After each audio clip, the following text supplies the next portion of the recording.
Alors Anatole, pourquoi vous grommelez comme ça? Ah, c'est mon bandeau, là, qui me gêne. Ben ôtez-le donc. Alors, je n'ai pas peur de voir vos blessures, n'ayez pas honte. J'en ai vu d'autres avant, vous savez. Ah, merci, Rosalie. Vous, au moins, vous n'êtes pas comme ces femmes de la ville. De vraies bourgeoises. Excusez-moi, mais une erreur s'est glissée dans ce journal, on dirait. Celui-ci est daté de 1918. Et alors, c'est quoi le problème? On est bien en 1918, il me semble. N'est-ce pas? Mais c'est impossible. Vous vous moquez de moi. On est en 1915, enfin. Mais tout à l'heure, j'étais sur le champ de bataille, où j'ai croisé une personne habillée en blanc, une infirmière apparemment. D'ailleurs, c'est elle qui m'a prodigué des soins. Vous voyez bien que j'ai reçu une balle dans l'œil. Une sorte de dame blanche dans une tranchée? Et en 1915 en plus? Vous n'êtes pas bien dans votre tête.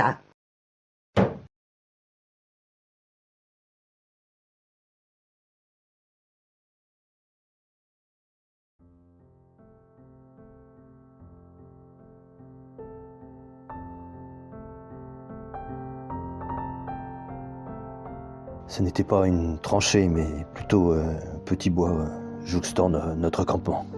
Et oui, je me souviens de mes camarades qui sont tombés au combat devant moi, et la douleur que je ressentis lorsque la balle m'a atteint. Et c'est après ça que j'ai aperçu cette femme en blanc qui avait l'air d'une infirmière.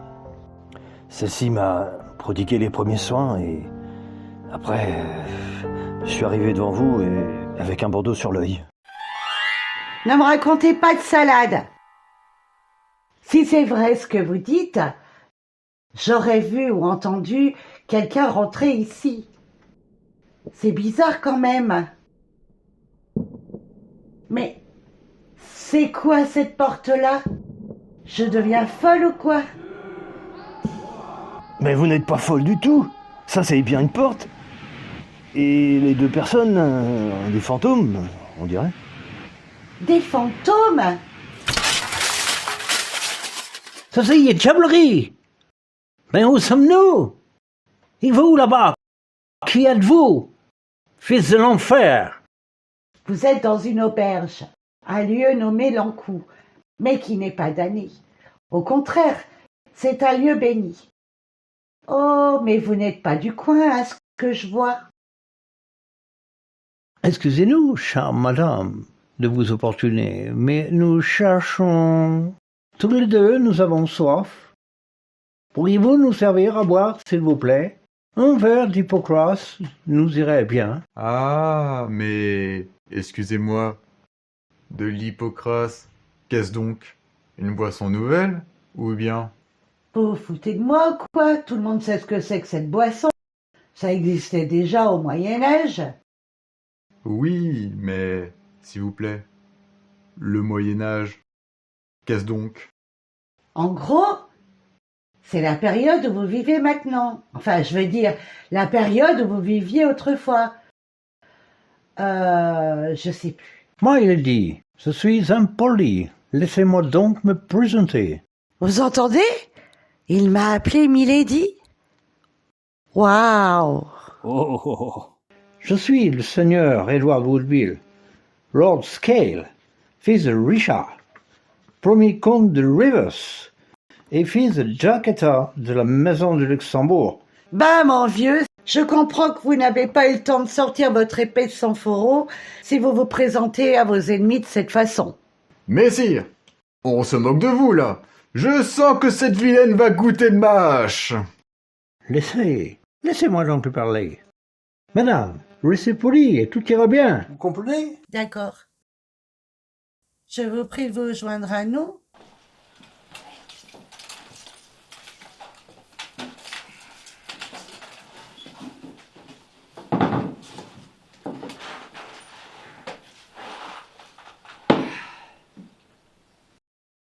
Alors, chers camarades, dites-nous donc qui vous êtes.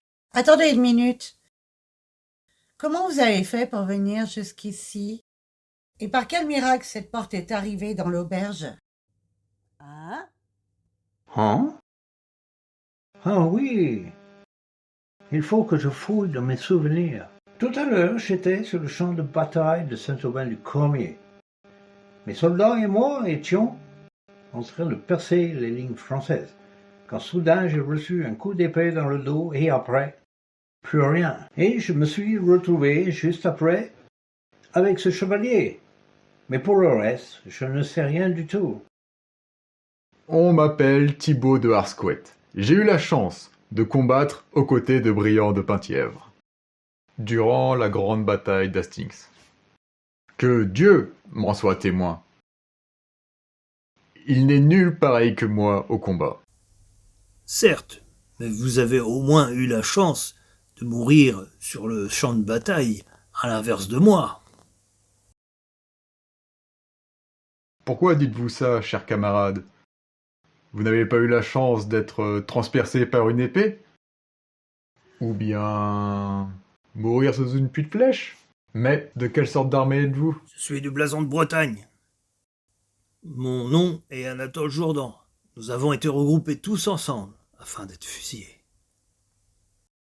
Pas loin de 50 de mes camarades et moi-même, on a été alignés et passés par les armes pour avoir dit non à leurs ordres.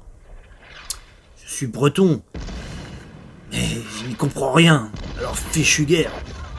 Pendant que nos têtes pensantes étaient bien cachées à l'arrière à Paris, nous on essayait de trouver un moyen de survivre tous les jours à la journée de guerre. Et tout ça s'est passé à Paconne, dans le département de la Marne.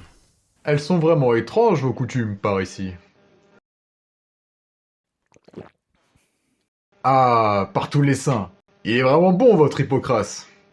Il faudrait le faire connaître de par le monde. Moi, je vous le dis. Déjà fait, sergent. Ce breuvage a été ramené de France par ma mère Jacquetta. De France?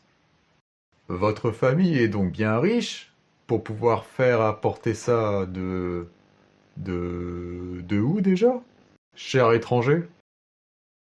Ça vient d'Angleterre, car je suis anglais de par mon père, mais par contre ma mère est du Luxembourg. Et concernant la richesse, ce n'est rien en comparaison de l'honneur que l'on gagne à se dévouer corps et âme à sa mission. Vous avez parfaitement raison. Mais au fait, quelle était votre mission? Je devais sauver la Bretagne de son félon de voisin. Et vous, monsieur Thibaut? Laissez-moi donc vous raconter cette histoire.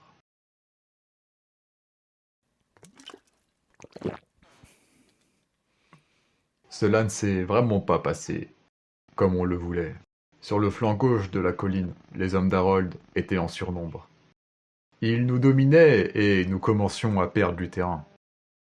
Et au moment où j'ai entendu la corne sonner, j'ai reçu un coup sur le flanc. Je suis tombé lentement sur le sol jusqu'à mon dernier souffle. Par Saint-Georges, cela me rappelle cette bataille contre la Trémoille. Nous aurions pu mettre à mal l'armée des Francs et leurs alliés si seulement les chefs bretons m'avaient écouté. Ah, ceux-là, ils n'étaient pas d'accord avec moi pour attaquer tout de suite. Mes chers camarades, fantôme ou pas, allez, on va se boire un coup. Ah, bonne idée!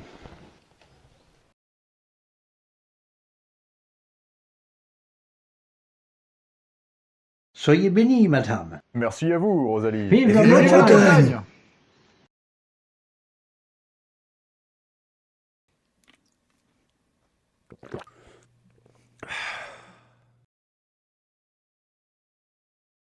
Vous savez quoi? Plus je vous regarde, et plus vous me rappelez mon mari Armand qui est monté aux cieux. Que Dieu lui pardonne. Doucement, Rosalie, doucement. Bah, où ils sont passés tous? Bon sang, mais ils ont tous disparu. Et la porte aussi? Bah, vous êtes là, vous. Regardez. Ah ouais. Je ferais mieux d'arrêter de boire. Ah mon Dieu, quelle histoire! Eh ouais.